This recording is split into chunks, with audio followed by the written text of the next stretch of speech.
With a global workforce and inspiring new ways of thinking in the 21st century, Linda Gooden attributes her success to her formative years. Over the years, I've had some really awesome mentors. My first mentor was my oldest brother.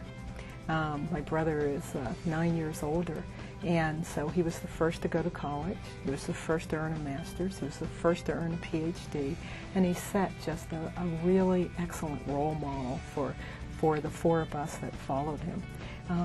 We didn't know what college was, but because our big brother went, we knew we wanted to go as well.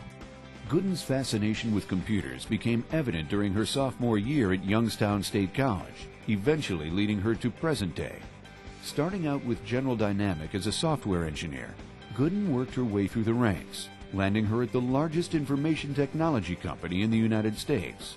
We formed a new business within the corporation, and that business began to grow.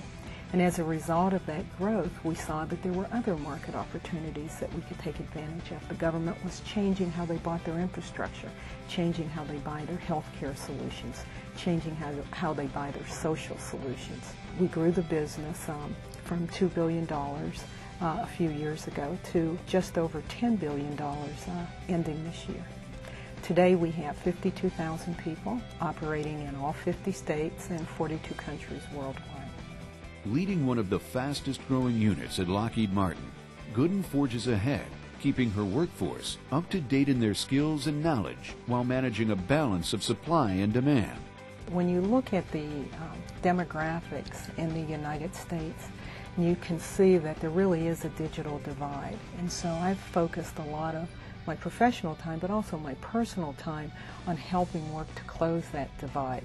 And so as a leader, I think it's real important that we start as early as possible to motivate the young people to get into math and science, to show them that math and science can be fun and that you can earn a great living in a scientific area.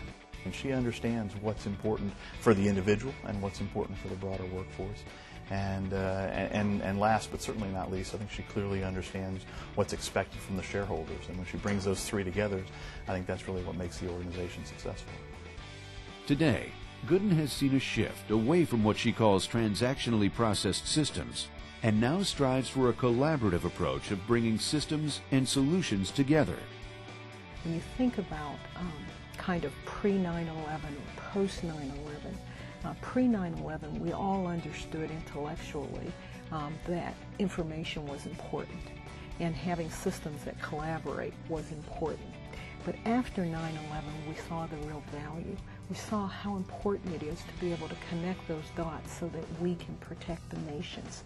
So if you think of Lockheed Martin as a global security organization, the systems that we develop allow our users to really have the information they need to execute their missions. With a global reach into 42 countries and one of the nation's top executives, Gooden's leadership continues to advance the Fortune 100 company in information technology and global services, something that she is personally committed to. I live and I work here, and I care deeply about Maryland. I care deeply about its schools. I care deeply about the educational system, and I care about how we have developed over the years as really a technology leader in the nation. We support everyone and not just the United States, and so that's the direction we're headed. For her commitment and dedication, the Maryland Chamber of Commerce honors Linda Gooden on her induction into the 2008 Maryland Business Hall of Fame.